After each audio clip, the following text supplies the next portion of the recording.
Hangout on Air is now live. Hello, everyone, and welcome back to Talking About Survivor. I am Christiana Ellis. I'm Mike 18. Tonight, we're talking about just one episode of Survivor Second Chance, episode 12. The anti-penultimate episode, meaning next episode will be the second to last episode. So we're done a week from Sunday? I believe that's the case, yeah. I'm not 100% sure when the finale is. I haven't looked that up. I could have, I suppose. I just know that the finale will be after next week's episode. So whether the finale is airing on Sunday or whether it's going to be on the following Wednesday, which I don't think they don't usually do, but they have, when it was on Thursdays, but not recently. Mm-hmm. Survivor, I think, is still doing big enough ratings that they could put it any night they wanted. But in any case, we're getting down to it. End game for sure. We're definitely at the position where players are really having to take into account not just how do they survive to the next vote, but who is their final grouping? Who do they want in the finals with them? Who is going to be on the jury? Do they have to pay attention to that? All of these things are starting to become much more pressing issues. Sorry, the Wikipedia page, sorry, I'm just looking this up. It says that it runs through December 16th, which would mean that the final was on Wednesday. Yep, that sounds likely. So we just had one. Next one will be on the 9th, and then the 16th sounds like. I just saw on, in the weekly Q&A with Jeff Probst, it was mentioned that this, next week, there's only 2 episodes left, essentially. So did we cut to 7? Yeah. So do you think we'll cut to next episode and go into the last one with 5, or do you think they'll go in with 6? I think they might go in with 6, and I don't know. I mean, hard to say. But, they could go into a finale with 6. Whoops, getting texts. All right. So just real quick, because I'm on the Wikipedia page, I'm going to close it now. But okay, you realize that there's actually another season in the can that they've already filmed? Yeah. That was actually filmed prior to this one. Really? That's interesting. But because of the continuity of having the people leave, and then the next time we see an episode, a Survivor show, that it is this series, because we saw them, get on the bus or whatever. Right. Interesting. So they were doing another one. It wouldn't have been literally in parallel because Probst obviously needs to be there, but it might have been back to back. Yeah. So what they probably did is at the conclusion of the filming of the last one, it doesn't say any more details other than that it's the 30-second to be filmed, and it's and the other one was also filmed in Cambodia, so that would make sense for Jeff. Mm-hmm. He probably, just that's interesting. So it means they'll be able to have all sorts of preview stuff because they'll have all of the filming in there. Yeah. Well, where would it be if those people? I'm gonna be interested to see more when that comes out, because there's a lot that's hard with that, because what about the final 3 people, and those people have to wait even longer than typical without saying anything? And are they just back to their regular lives, just not saying anything and doing it? Well, I mean, technically that's what happens with any season, but it would be for a longer amount of time, I suppose. It's interesting. So, sorry to distract that. I just hadn't read that before. That was just kind of... No, I didn't know that either. That's interesting. In any case, though, episode 12, we finally say goodbye to Joe. I think it was... He put in an admirable effort, but it's just too hard to maintain that gotta win every time thing. Even if he was put in an impressive show last time to not get voted out last time, but couldn't sustain 2 in a row. Yeah, and he, gave it an effort, not just in the challenge. He had a legitimate alternative plan that people debated and considered and thought through how it would impact them, and just opted not to do it. Yeah. Because there is a chance that he was just never going to be available again. So, but valiant effort by him. And he had no shame in kissing his father on the lips on national TV multiple times. Well, that was a pretty emotional moment. Just the whole the kissing on the lips is, maybe not every family does that. Yeah, and it, I guess, I don't know. The first time it was like emotional, and then when they just kept doing it, when it was kind of weird to me. That's all. I didn't especially notice, although this particular episode I was watching from my computer desk to take notes, and so I was having to turn in my chair to watch the show. So it's maybe I was typing something and it didn't seem as obvious to me. But in any case, Joe certainly was a memorable performer this season, no question. I wouldn't be surprised if if they do like a fan favorite or something, this time. I wouldn't be surprised if he got it. But so in any case, let's jump to the beginning where we have Spencer happy that his blind side of Steven went according to plan, but also recognizing that he doesn't want to get, too in his head strategy-wise, doesn't want to get cocky and lose perspective. Right. And in particular, Jeremy is not going to be happy that his ally Steven is gone. So if Spencer wants to stay allies with Jeremy, they have to repair that. Kimmy also felt betrayed, and weirdly enough, now she wants a female alliance. I could just imagine poor Monica sitting at home watching this episode going, What? You turned on her like a striking cobra for merely mentioning the possibility of an all-girls alliance back in that episode. God, I was thinking the same thing. I'm like, oh man, that was Monica. Yeah. It's all about timing, I guess. Yeah. Well, and it's true too that even though Monica was really not even pushing that hard at the time, and now is really the time. If they were gonna do it, now is the time to do it, right? Yep. Now is when it would matter. And theoretically, now that Joe is out, except that Tasha doesn't seem to be legitimately on board there, they could do it, right? I mean, it's true that the men have been stronger in challenges generally, so it's possible they wouldn't be able to pick all of them off. But you never know. Keith, surprisingly, has been pretty strong in challenges for a 52-year-old guy.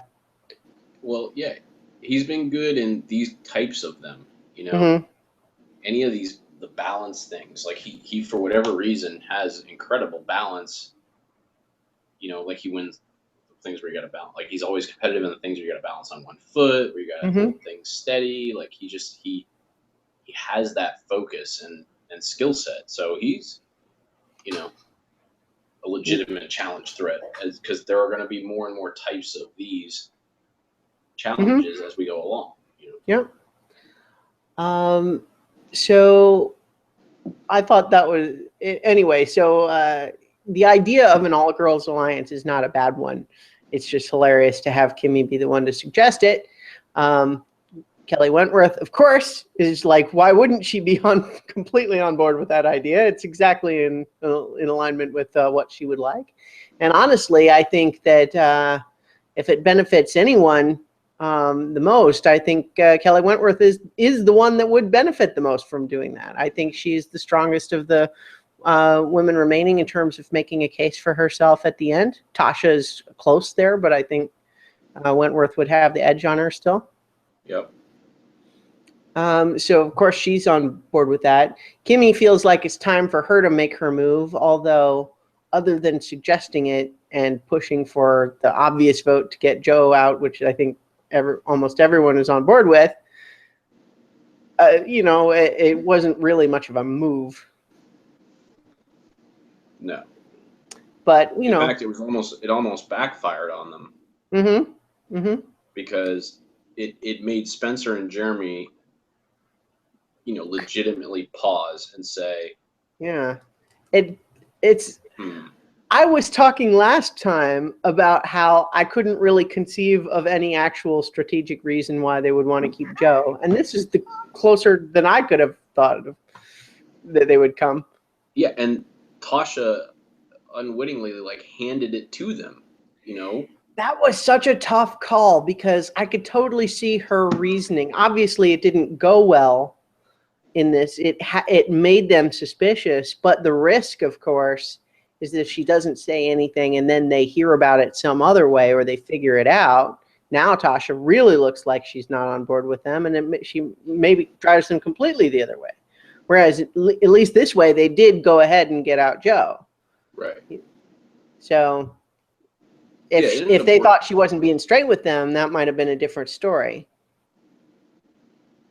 Yeah, and they made their case, which funny, the way that they edited it left enough drama in tribal council to think, wow, they might be making this like a thing, like she's got to show them by voting with them, against Abby. But what it ends up that they were doing, I believe, is that so they were all voting the same way, but they were just letting Tasha know, like, we're voting with you now, but we expect you to stay with us. Yeah. Because they were very clear about, you got to, be with the people that you say you're going to be with. And both Jeremy and Spencer made that case. Do you have the votes up right now? I don't, but I think I know them. Okay. I was thinking how the only non-Joe votes that we had got read were Abby, which was probably Joe's vote, and then Tasha. Yeah, they were the only two that weren't Joe. That's why they couldn't even drag out the drama. Okay, so who voted for Tasha and why? Do we know? We don't know why. It was Keith. So I don't know. We never even saw anyone talking to Keith this time, so who knows what's going on in his head. Maybe it was another one of those situations where it's just it was obvious what was going to happen, but he had promised Joe that he wouldn't write his name down or something like that. I feel like he would have known from Joe about the Abby plan and at least done that, or maybe. Well, but it might have been throwing his vote away. You know what I mean? It's I'm not going to vote against those guys and then be the next one to go. But I promise not to vote for you, and it might have been just throwing his vote away. That's a good possibility. The other thing that could be even more of a theory is that he could have been asked by Jeremy and Spencer to warn Tasha. It's like a shot across the bow. We got our eye on you. Yep. See, we've got this guy. He'll vote for you if we tell him to. Don't mess with us. We're willing to write your name down. At least he is. Could be. So who knows what that was about? We may hear about that. Yeah. We may hear next time about it, or not. Who knows? But in any case, when we head to the reward challenge, Probst plays some weird mind games with everybody.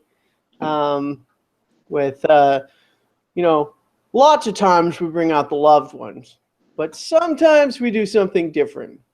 But sometimes we don't do something different. We're not doing something different. Here they are. And everyone's just like, wait, what? Yeah, it was. I get what he was trying to do. It didn't totally fail, but it did fall a little flat because they were. It felt like he should have maybe gone over the wording on his note cards a few more times before. It felt like first draft. Well, yeah, and considering their states of minds, they're tired, they're hungry, they're wanting to know what this reward is. They find out they're all amped up, and then they're trying to navigate this nuances of language and this sort of trip that he's got. You can see why it would confuse them. Yeah. Well, so and it didn't confuse us. I could see in their position to be like, I don't understand what is going on, and then they kind of clicks, and it just sort of fell flat because of that. Well, because instead of just having tension about whether they are actually there or not, you've added confusion about wait, I'm not sure what you even said. Yeah. So it almost distracts from the real question at hand. But in any case, they are here, which is great. It's always more interesting when they are. I feel like the only times that they don't is just because they want there to be some tension when they do. Or maybe it's maybe they don't do it when they can't get someone for everybody. Yeah, that's probably it. Or when they have a phone sponsor and they want to make a call on the phone. Yeah, I feel like they haven't done that in a while. No, they don't have a phone. They don't. I mean, Sprint's not making them do that anymore. So yeah. So in any case, we got several pretty good reunions. Jeremy gets Val, which is of course who we would want to see, and then she tells him it's a baby boy. It's like, ah, and I liked, not that Jeremy has been a player who just shares everything with everybody so far, but I kind of liked him keeping that to himself, and not just crowing about it to everybody. He kind of just wanted to keep that in his heart for himself. Yeah, I liked it too because it was a genuine thing of I want to keep this to myself because it's kind of my thing that I'm going to use to drive me. But there is a strategic value in it too, and I don't think he doesn't recognize that. Yeah, you could use it, but Yeah, you don't want people starting to question whether they should be at the end with you because you're about to have you're having this baby boy with your super fan wife. That's those things sometimes get into people's heads, and you don't want to put that in the equation. Right. I also kind of like, because there's always so much talk with lots of players about what's the difference between the difference between real life and what's in the game. Right. And I like that he's maintaining a separation there. Yep. So we also got Tasha's cousin, and they're more sisters than cousins. They're very happy to see each other. Spencer's girlfriend, and not to undermine the sweetness of the moment, but I guessed when we saw him talking about the missing "I love you" in the recap at the beginning, it's like, I wonder if he'll say it this time. And not that so here's the thing. But I like to be fair, not everybody, pays as much attention and digests everything that we do. Well, and I'm not even criticizing anything here. It's more just a matter of I guessed that it was likely, and then there's this element of I don't think he would have said it if he didn't mean it. No. But I also think he recognizes the PR value of saying it in this moment from the show perspective. Again, I don't think he would have said it if he didn't mean it. But saying it at this moment could have been a little bit calculated. You think? Or am I reading too much into it? I personally feel like you're reading too much into it. Yeah. I almost feel like I felt like that was incredibly genuine, and that it it's almost like he needed the courage of that moment to be able to do something that he'd not done before. It's certainly true. It's not like he had other opportunities, within the show context, obviously. Right. I mean, he did seem sincere. I don't want to sound too cynical here. I mean, I definitely got the sense that he meant it, and it was coming from the heart.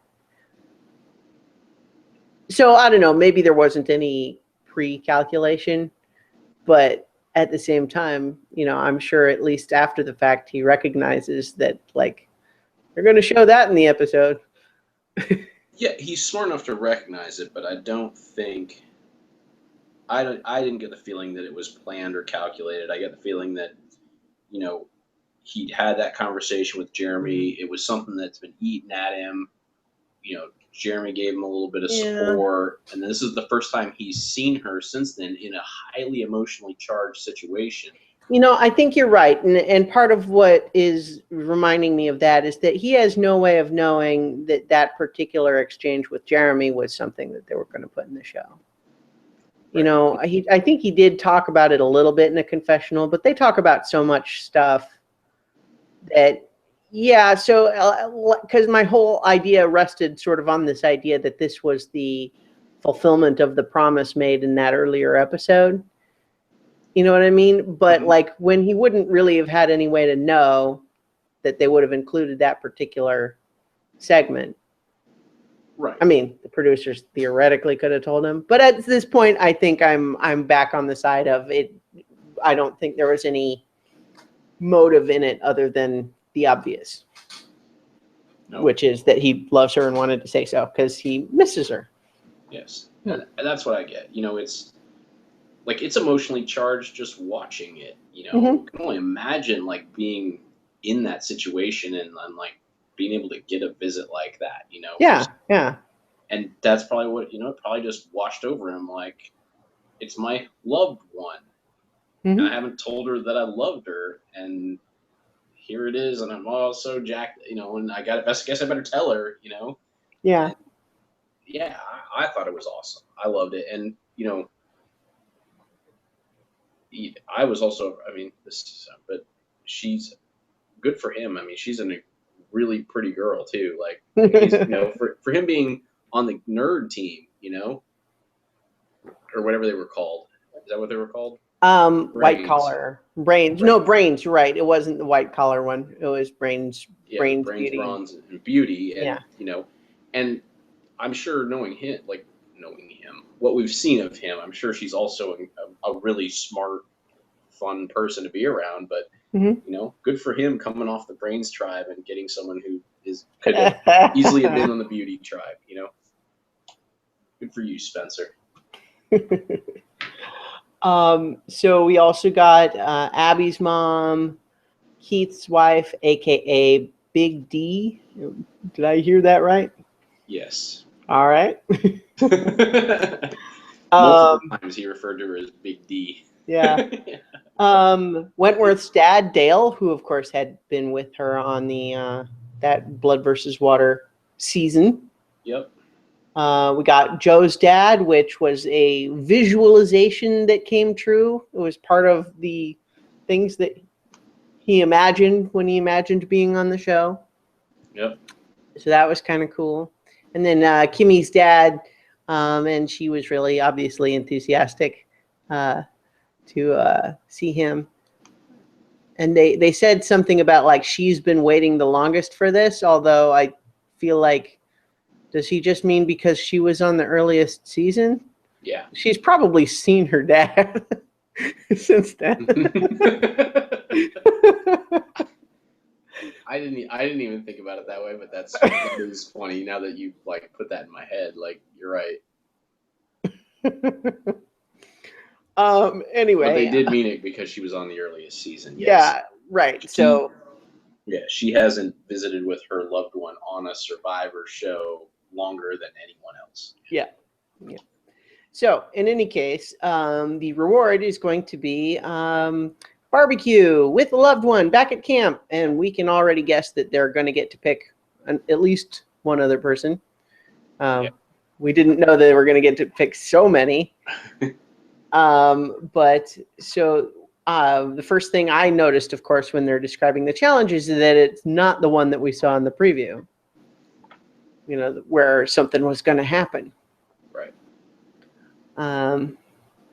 So I didn't really have a lot of notes from the first part of the challenge with the, you know, untying the bags and the balance beam and all.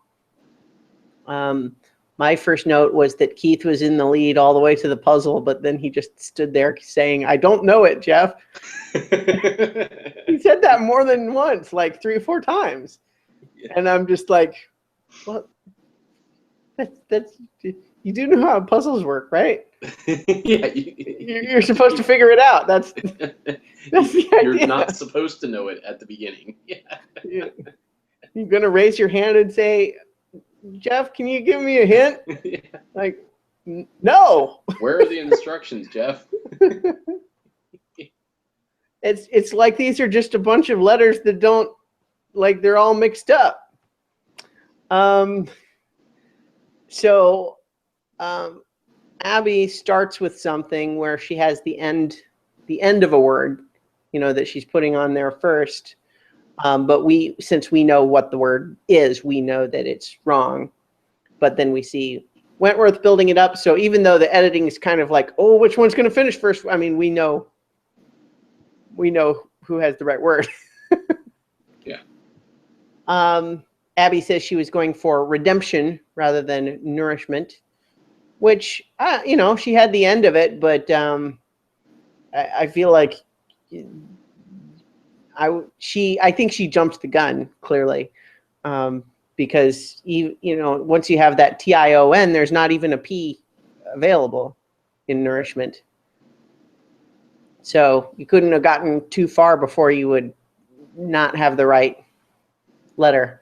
But I think she like I said, she just kind of, she realized that she had the letters that could make a word that spelled, you know, finished with TION. So she just started putting there, and that made everyone else go, "Oh my gosh, does she have it?"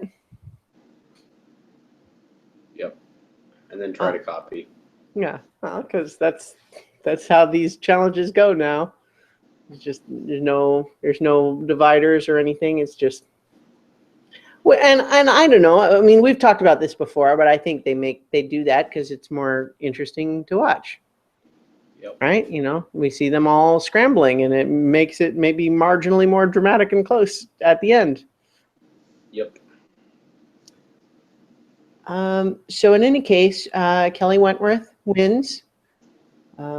And it's always a tricky position to be in when you win one of these individual reward challenges, because now you have to choose people and you risk making some people mad.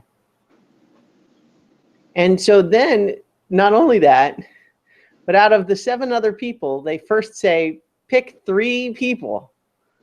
And so she picks Keith, Abby, and Kimmy in that order.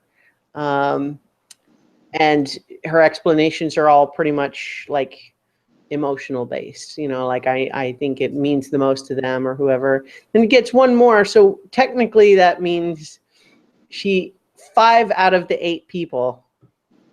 That's why they did it, because it forced her to put a majority together. Mm-hmm. You know? Yeah. So it's actually getting to pick like more than half was just and oddly enough, kind of, I suppose it's not really that odd, but the fact that the 3 people she didn't pick are people who are kind of sort of already a little bit of a group, you know, even though they had some issues where they weren't always voting with each other, they certainly had a bond. Mm-hmm. And this cemented it further.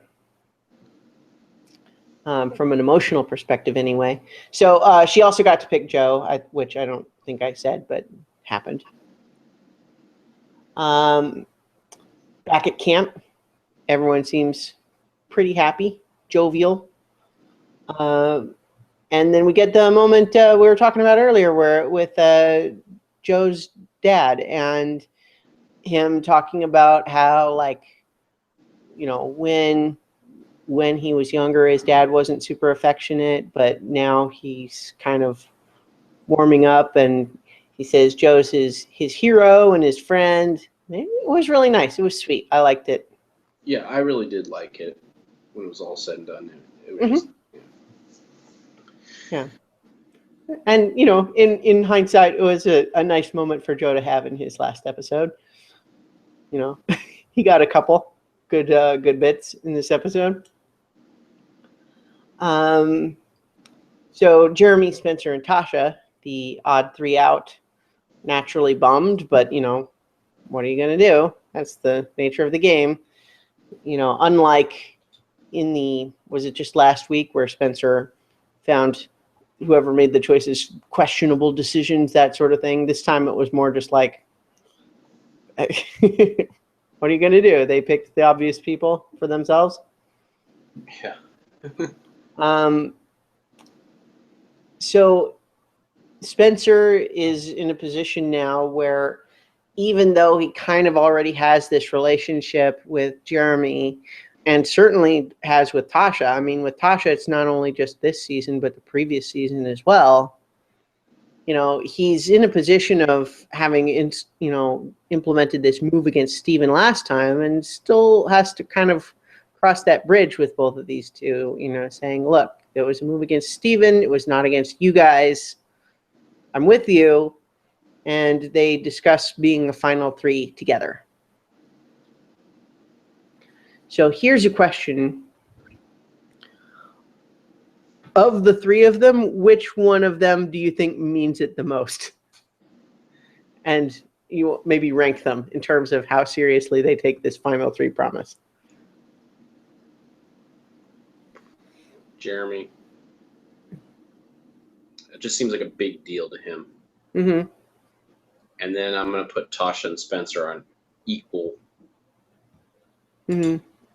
Equally as, can you make them equal at third? Yeah. No, I think you can. Yeah. Tie them for last. Yeah, because while they would be interested in it, if it came down to it in the last, and they were the one with the decision with four people left, and they knew they could win by casting aside one of the others, both of them would do that. Yeah. I think he probably would too, but he's much less likely. I think Jeremy, I think you're right. I agree that Jeremy, I think that final three is still his plan A. And power cord, by the way. Okay. So I think it is his plan A, which is not to say he wouldn't potentially explore other options if they came up, but he's not necessarily looking for them. Like, he's going to keep his eyes and ears open, but he's still hoping to go forward with this final three, as he said. Spencer, I think, is kind of on board for now, but is a little bit more proactively looking for something that might be better.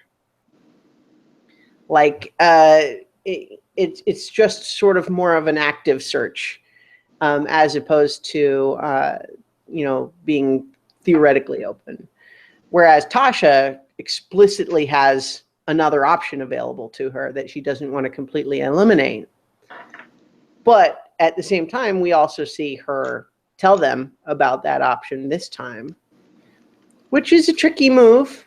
We'll get more into that, I guess, a little bit later.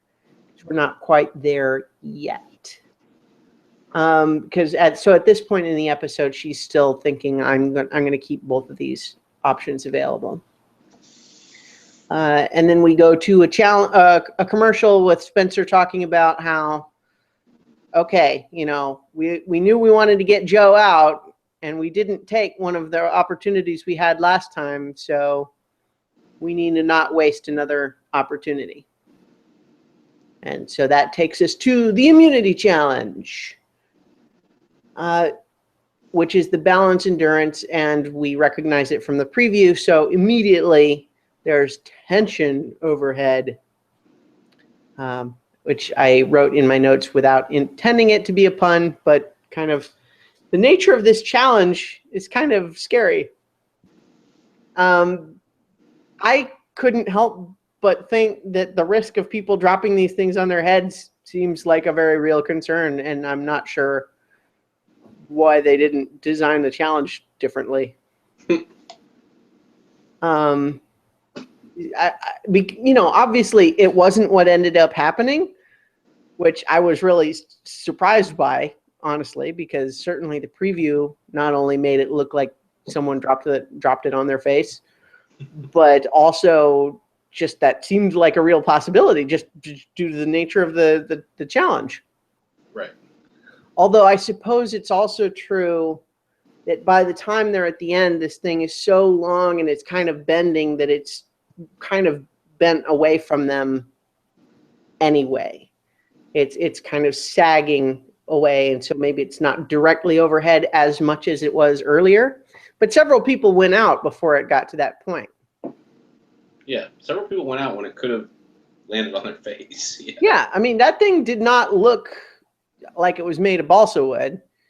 And, if you imagine that thing falling on your head, or straight onto your face from 15 to 20 feet, that could really hurt you.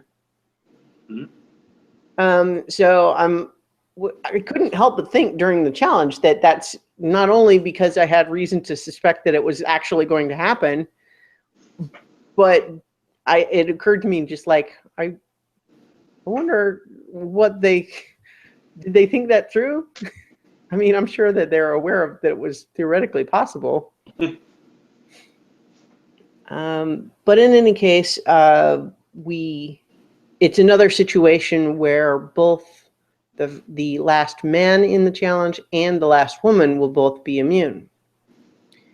And the last time that happened, there was the whole discussion about whether or not that was really fair, because that time there was a different amount. There were fewer women remaining than men. And so it was like the women had a better shot percentage-wise, or you could argue that in any case. Right. This time it was even.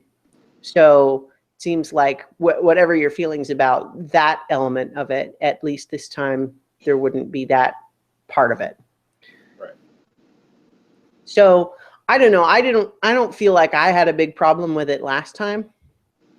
At least I feel I don't have a problem with it in retrospect. I don't really remember 100% how I felt about it before. Yeah, I don't have any problem with it. I think Dalton Ross didn't like it the last time. That was maybe why we discussed it. But in this case, even number of men and women, and so there's no issue there, and it keeps it a little dramatically interesting. Because, for example, we have Kelly Wentworth winning it for the women, and it is quite possible that she would have been the target rather than Abby. Yep. Almost certain that she would have been the target rather than Abby if she had still been there. Which not only would have been probably an easier sell for Joe, but also could have gotten exciting due to the nature of Wentworth having a second idol. Yep. So who knows what that might have turned into. Although probably still Joe. I mean, it just seems like. Yeah. I mean, those idols are going to turn into something at some point. Yeah. Although sometimes they don't. Sometimes people just end up throwing it away or getting voted out without playing it because they didn't realize. But I mean, certainly there's... with only 2 episodes left, I feel like they aren't going to waste them. Oh, hope not. We want it to be exciting. Yeah, they may waste them in using them at a time when they don't actually have to. But right. Mm-hmm. I don't feel like they're going to... Yeah, I feel like they're going to get used. Yeah. So in any case, Kelly Wentworth wins for the women, and Keith and Joe are the holdouts for the men, and it goes on really long. And in particular, in the Q&A with Jeff Probst this week, he said that when they do rehearsals with the crew for each challenge to make sure that they have it set up, and when they're planning camera coverage and all of that stuff, they offer incitements to, like, bribes, like a case of beer or something for like whoever wins, and so to get people to actually try hard at doing it, even if it's not a very fun one to do. Right. But he says even still, Keith and Joe stayed in it 4 times as long as the longest person in the rehearsal. Who were all fully nourished and rested. Yeah. Well, and not only one of the other things that he said is that Keith was actually almost in as bad a shape when the challenge was done. So it's like even if Joe hadn't passed out, Keith wouldn't have probably been very far behind. And it's just a reminder of how punishing this game is, and it looked really hot in contrast to the times when they've been freezing and wet. But at the same time, the idea that he was going to pass out it came as such a shock to me, because I was so sure one or the other of them was going to drop it on his face, or maybe the other person's face. It's like, because that might explain why you don't get out of the way if you see it falling, is that what if someone was swinging it over and it fell on the other person's? That was one of my thoughts too. But sure enough, like Joe just kind of just toppled, like someone let the air out of his legs. Yep. And in some ways, although that can be very serious, I think my instinct was that, like, almost like, oh, that's relief, because fainting is more likely to be okay.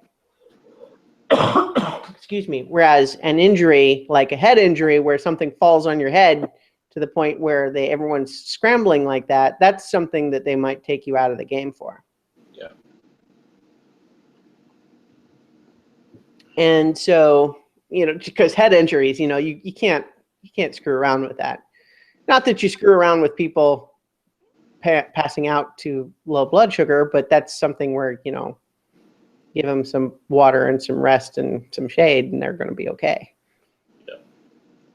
So at the same time, it was just a dramatic moment too. And I thought it was kind of cool how everybody framed it, maybe in because they still wanted to get him out, but they didn't frame it as any kind of a weakness or even really a failure.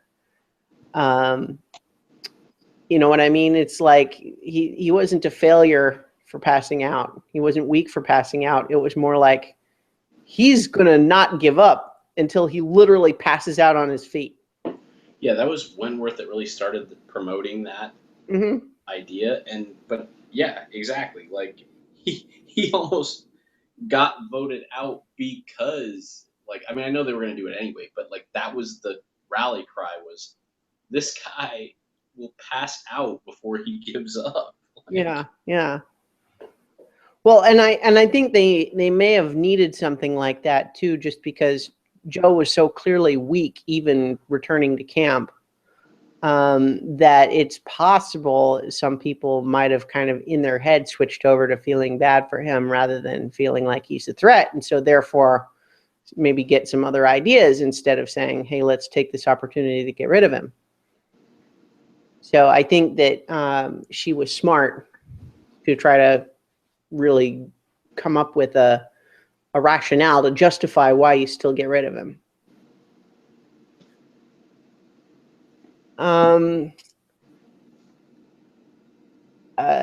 And we had that exchange, a great exchange with Jeff too, where he's still laying there in the thing, very emotional. It's just, I just love this game. I just want to play it as hard as I can. And Probe's just like, that effort just shows that you are. Yeah, you're not, Like, yeah. quite literally as hard as you can. Your body would not actually let you do it any harder. There was not a failure of will. It was just biology. Abby is less charitable in her estimation, her description of the performance. She thinks it's awesome that Joe lost to a 52-year-old man, as she says. Which, I don't know. I don't want to be too hard on her there, because obviously she's still in the mode of saying, yeah, we've been wanting to get rid of him. So now we have another opportunity. Let's do it. Mm-hmm. And she is not wrong. That's the other thing. As much as I like Joe and I sort of feel like I want to be on his side, I want to root for him, I like him as a player, he is a threat. Every single other person in the game should want him gone. Yes. So at the same time that I wasn't as much of a fan of her dismissive way of saying it, I'm not criticizing her at all for thinking it's good that he lost so that they can vote him out. Correct. Yeah. Joe, however, is not giving up.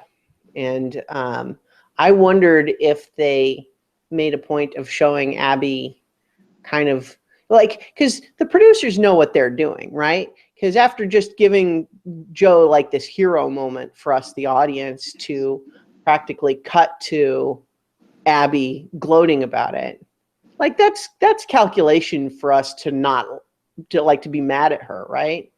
Mm-hmm. And then that's when we cut to Joe is proposing that she's who we ought to target. Like, they know what they're doing there, and they're trying to build the red herring, right?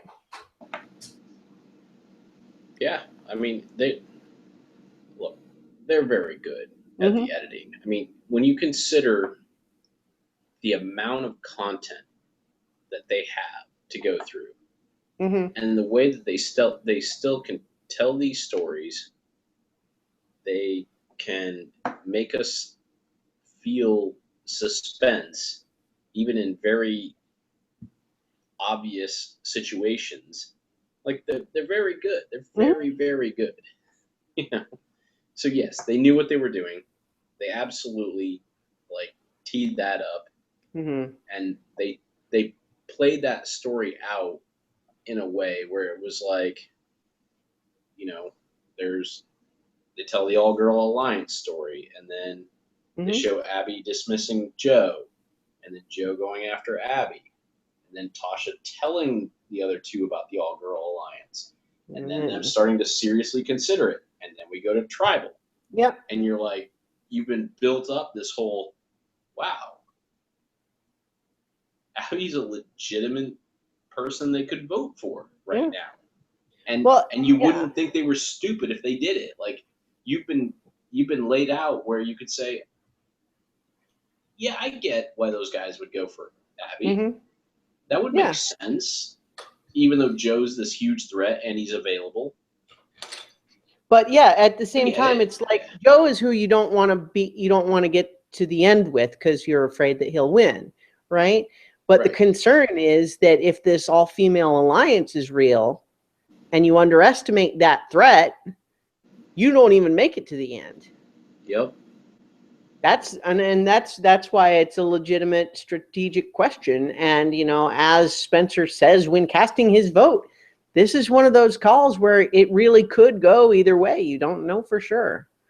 It comes down to how much they can trust Tasha. Now, we know from hearing Tasha say it that she does seem to be leaning more in the direction of going with Jeremy and Spencer than with the all-girl alliance, but wanting to keep her options open. And also, I thought it was interesting that, first of all, the option still is very much open. And I liked, too, her recognition that once they're suspicious, because she told them, might that make them do something scary or unpredictable? In which case, maybe she should go with the all-female alliance just so she stays in control. You know, because she doesn't want to go with them and then discover that they've betrayed her. You know, or, you know, with Spencer and Jeremy, I mean. Yeah. So in any case, the case against Abby from Joe is really not even as much about the all-girl alliance, because that hadn't really come up as much yet. It didn't seem like Joe was as in the circle there to know about that. Yeah. Because his whole argument, tell him that. Yeah. his whole argument was this idea that, oh, she's the most dangerous because nobody, you know, everyone wants to take her to the end. But I feel like if I'm hearing Joe pitch me that, I'm going to say, then why shouldn't I want that too? Yeah. So I didn't think Joe really had the best sell there. I think it almost would have been better to pitch it as, look, we want to get Wentworth, but we can't because she's immune. So let's get her closest ally. Let's cut her. Let's, you know, if we can't get Wentworth out this time, let's isolate her from the people who will have her back. Yeah, which is ultimately what Jeremy and Spencer landed on. Like, they ended up with the right thing of, you know what? This is a person who we don't control, who votes with a group that we don't want to get to the end, simply, and she's only around because people want her at the end. Yeah. And that's a concern. Like, and Spencer said that in the tribal council. He said, you know, there's people that you keep around because you want them at the end, but if they're not useful to you, that can be a problem. You know, if they're not voting your way, now that's just that's a vote against you, essentially. So while both Jeremy and Spencer would love to be sitting at the end with Abby, Abby has not made her vote available to them. Right. And that makes her a concern, and that's valid. And that's why I thought it was great that they didn't dodge around that kind of stuff. And I think that's what's nice. I know I'm jumping ahead a little bit, but it's one of the nice things about this whole all the people being returning players, is that they don't beat around the bush when it comes to tribal council, because they realize, because what they've done is they've seen that, like, they've gone home, they've watched their season, they've seen that there's an hour of conversation that's limited into 5 minutes, and they're just, it doesn't matter what you say there to how people feel about you later, and sometimes what you say in tribal council starts to plant seeds. You know, it's almost like being a lawyer, you know, and having something stricken from the record. Like, while what their case was now didn't actually get them the votes that, well, I don't say they wanted those votes, but it didn't get people to vote with them now. It's laying a case for votes later, and they're much more adept at that because they've been through 10 tribal councils, so they don't fuck around. They just come out and say, yeah, you know, and they don't use names, but they're like, she's not useful to us. She's actually an asset against us, and we're seriously considering that. And you know what? We want to make sure the people who say they're aligned with us are aligned with us, Tasha. You know. Yeah. Well, and then of course the skill that it requires to stay on your own planned message when Jeff's grilling you. Yes. Because, you know, he's always probing for sore spots and trying to create tension and drama because that's his job. And, you know, and so they want to stay on whatever their message is and not say things like, just stick to the plan.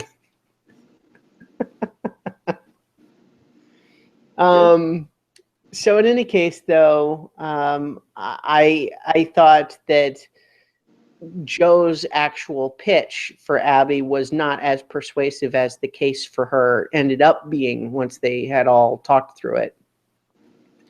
But Jeremy takes the idea to Spencer and Tasha anyway. And so this is where Tasha makes the decision to tell them about this prospective all-girl alliance. What do you think about that? Was that, I mean, obviously it didn't go great here, but if we put ourselves in the shoes of prior to spilling that news. We don't know yet. What's the call? How do you make that decision? When you're Tasha? Yeah.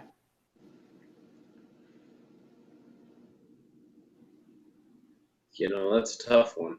Actually, you're Jeff Probsting me, putting me on the spot. Because, in hindsight, you look at it and you're like, wow, she shouldn't have said that. But, what should she have said to them? Like, because they're smart players. They're going to say, well, what are people talking about? Like, what are Abby and Wentworth? Are they just like camping out and just saying, oh, well, thank God it's going to be Joe and not me? Mm-hmm.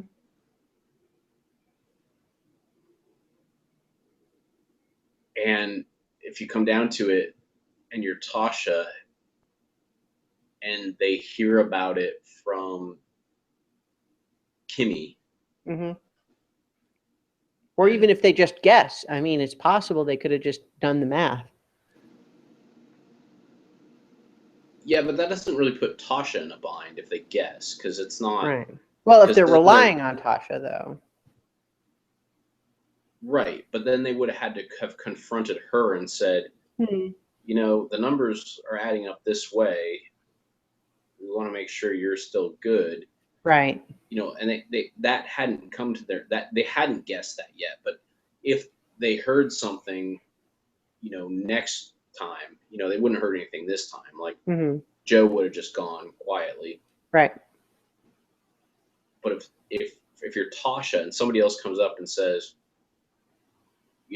I'm not going to have a conversation with you because, we're a 4-girl alliance. And they go, well, wait a minute.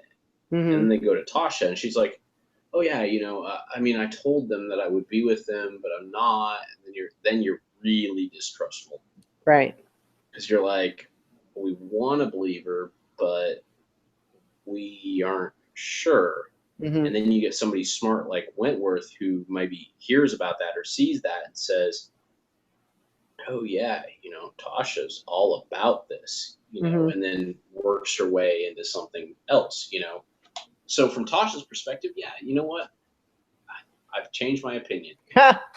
It's better to tell them so they don't hear it from somebody else, because it's less suspicious when you're the one that says, because here I'm getting clarity of thought having talked about it a little bit here. It's, just like anything, it's uncomfortable when you have to say it to begin with. But because you owned up to something, there's a level of trust that's built. It's just like at work, if like you make a mistake and then you blame it on somebody else.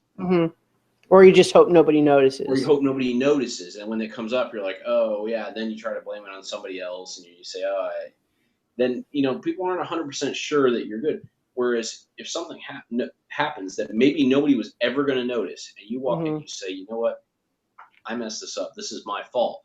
Yes, the people that you tell might initially be upset with you, but then they respect that you owned it and you move on from there.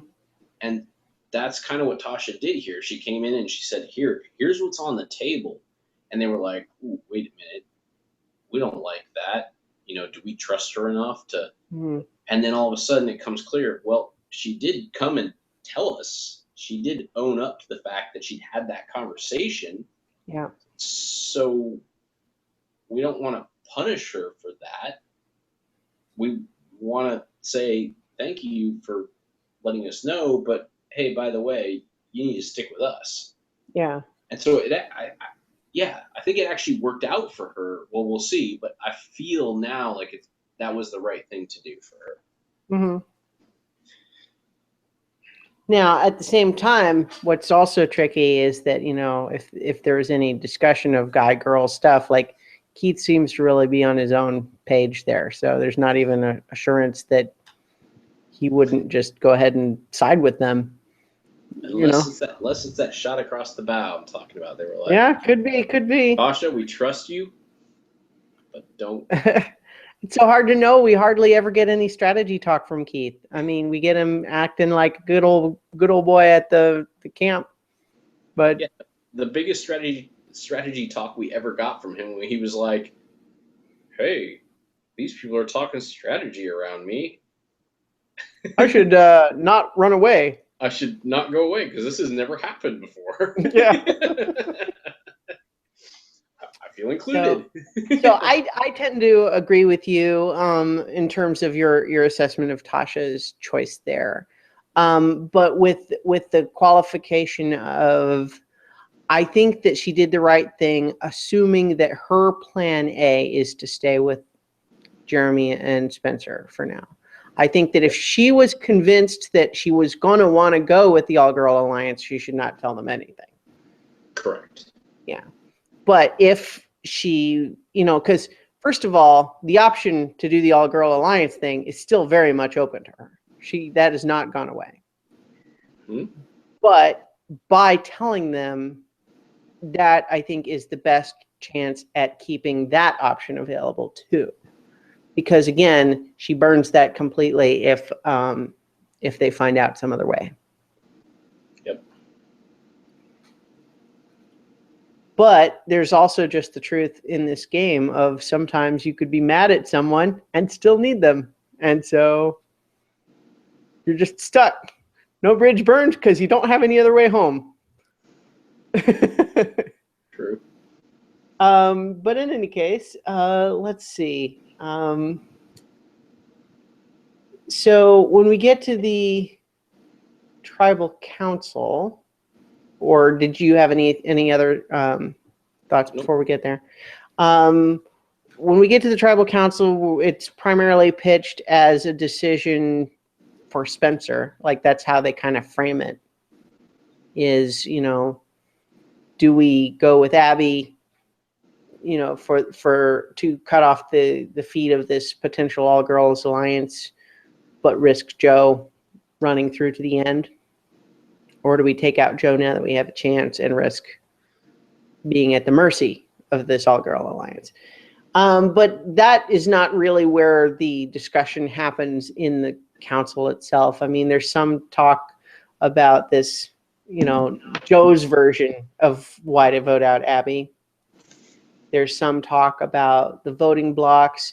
And Jeremy it's interesting that he's still on this line of, well, the voting block only goes so far. Then you want someone you can really rely on.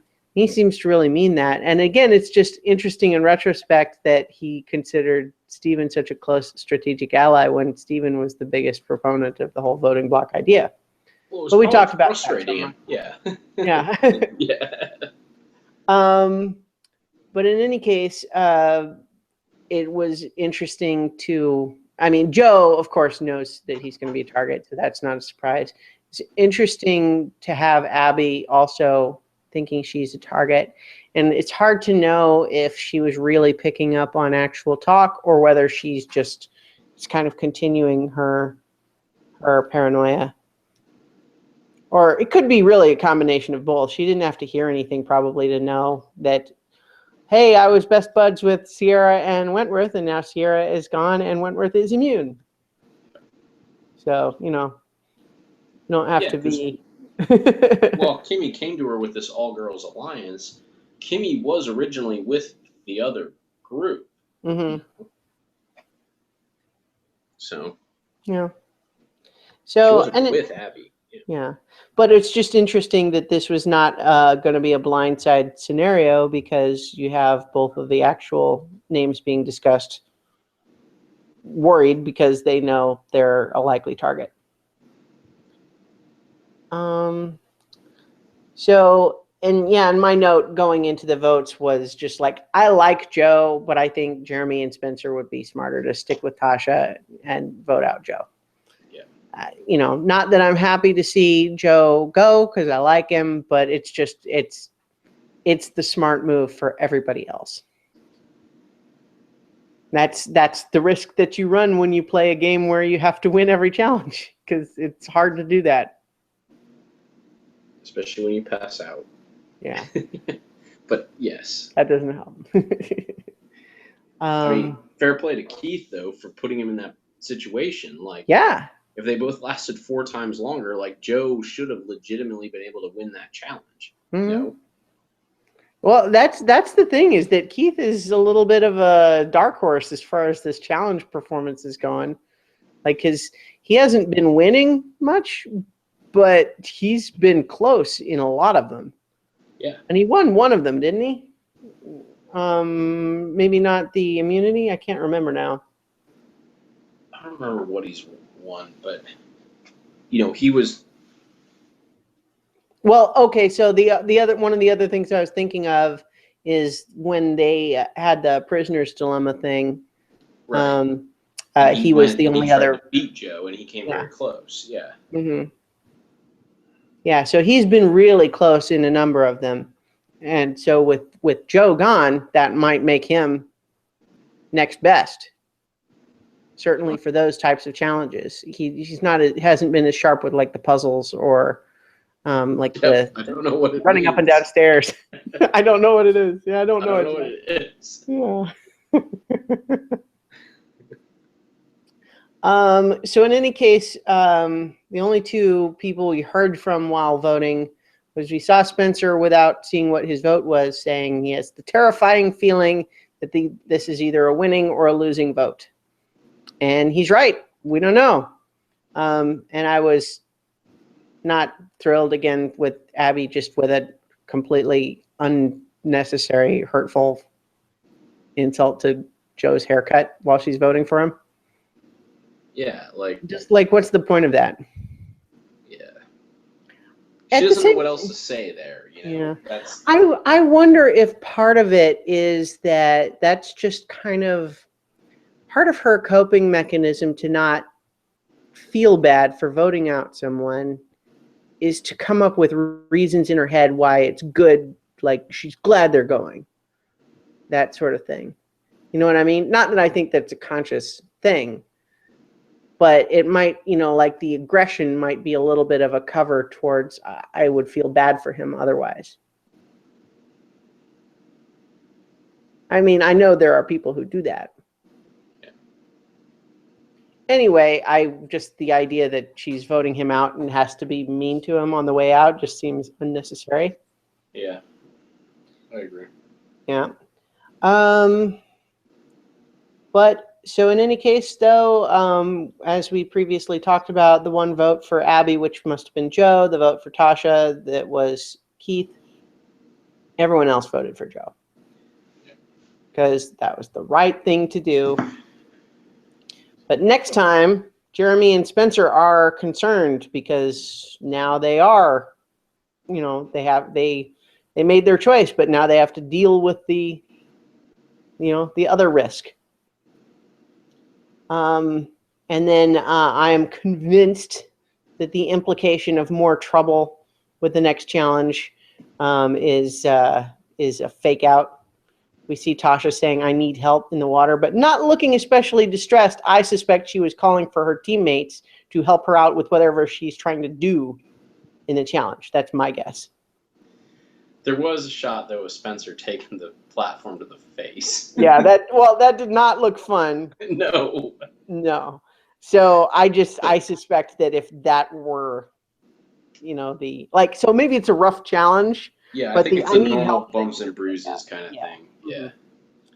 So in any case, that's next time, second to last episode. And in Joe's final words, he's a good sport. He's kind of zen about it. He's grateful for the experience. He's emotional. He's the good guy that we know he is. Yep. Yeah. So I think he put in a really memorable, great performance in a great season. And, congratulations to him for making it this far and getting voted out as a legitimate threat. Because sometimes people get voted out for other reasons and think that's why. Yep. He was actually voted out because they were worried that he could win the entire game if they didn't do it now. Yeah. Well, and not only that, but like for him to last as long as he did when people have been saying that about him for like 5 or 6 weeks now. Yeah, like Steven. Yeah. Steven's been saying it for, probably 6 weeks. Yeah. So in any case, it's been a great season so far, and I am excited because as we go into the last couple of episodes, there are still a lot of great players here. Yeah, that's the nice thing about this season is that Mm-hmm. I like everybody that's left. Mm-hmm. You know, well, for the most part. I mean, even Abby, now that we're not getting full doses of her all the time, like Yeah.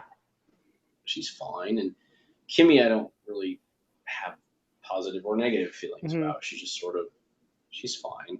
Yeah. She was in an early season, so that's cool. Right.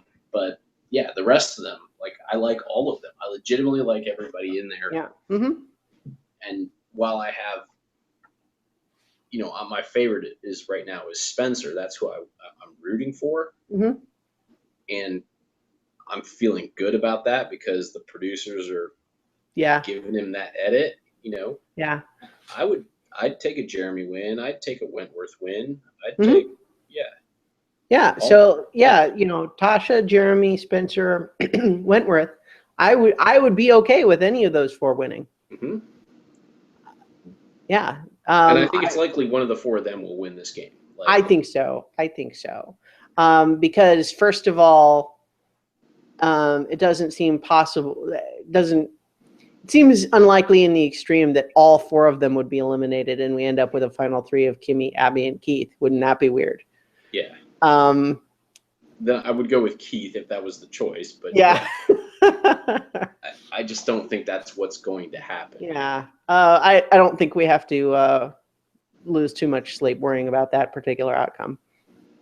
But so if in that case, if at least one of those four is there at the end, then I feel like that's who's going to win. Yeah. But wouldn't it be great? Let's hope for 3 out of 4 of them being at the end. That'll make for a more exciting final tribal. Yep. So Spencer is definitely your favorite. Then you think if we get the final 3 like they talked about this time of Jeremy, Spencer, Tasha, that's your pick, or is that just your favorite? My favorite, like odds one, or my well, favorite? No, I mean like who you're rooting for versus I'm rooting your prediction. I mean, I think it's both. I think it's the same right now. Mm-hmm. By a small margin on who I'm picking. Spencer's my favorite by far. Mm-hmm. I think he has had the best arc. Mm-hmm. I'm still going back to that. I liked him much better than I thought I would his first season. Yeah. And the things that were evident in his personality that we didn't like about him, that we were like, oh, I guess that's not all there is to him, but that still existed. He's done such a great job of overcoming it. He's worked harder than anybody to change how he played this game. Mm-hmm. Like he still to this day is like, I can't do that. I need to do this. I can't just get into this headspace of being all, I need to continue to talk to people and build relationships and keep moving this along. Like he's working so hard. Mm-hmm. And then there's the whole his girlfriend thing that came to play in this episode.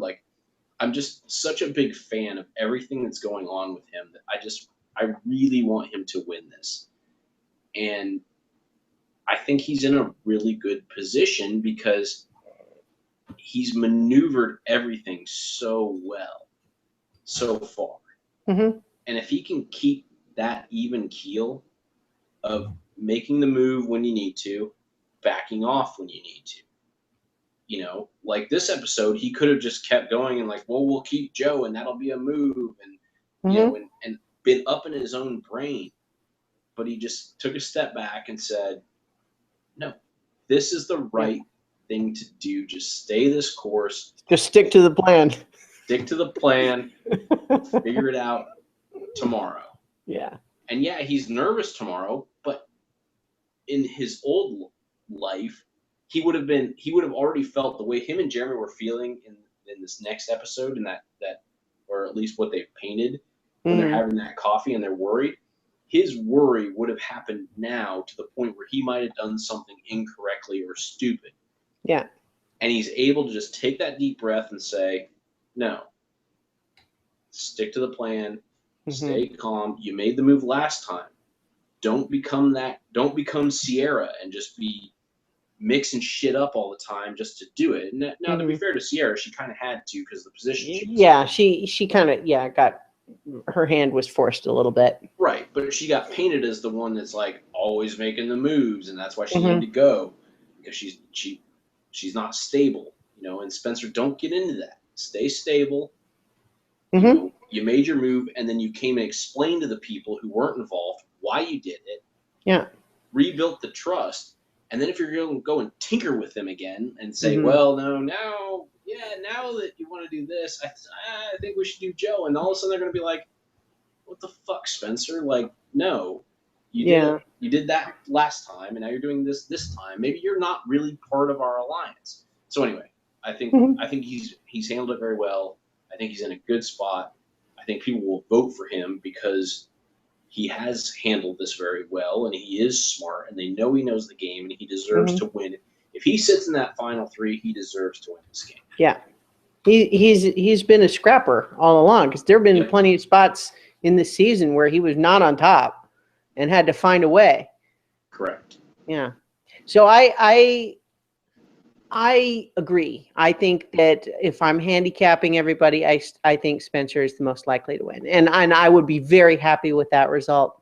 My second, I think, is just from an emotional perspective, a little bit like what you were saying with Spencer in terms of how surprised we were with him on his first season. I've been very pleased with how much more I like Kelly Wentworth in this season than the previous season. Partly just because we kind of liked her before, but she was just, the whole thing with her dad, it just made it awkward. But this season, she's been able to play her own game, and I think she's doing a great job. I agree. She's kind of always been on the outside of what seems like the primary circle, like throughout the game, but she's sticking in there throughout, and she's always got a plan going. She's done the idle thing twice. So I really like her as well.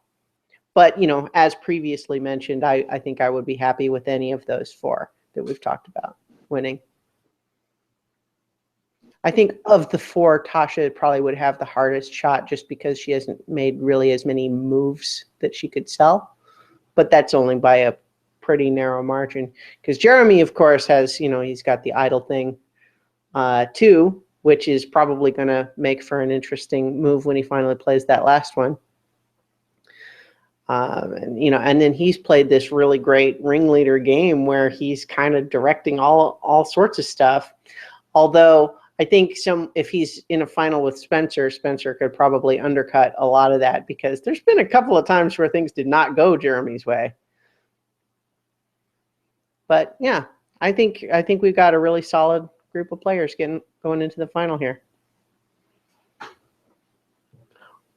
Are you frozen? It looks like Mike has been frozen in this call. That's okay. I think we're just about finished with this episode. Hopefully we'll get him back to say goodbye here in a moment. But in the meantime, thank you everybody for listening and or watching, talking about Survivor. As always, the video version is available on the YouTube channel and at ChristianaEllis.com.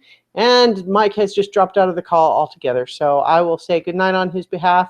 Thank you, everybody. And the audio podcast version is also available at ChristianaEllis.com.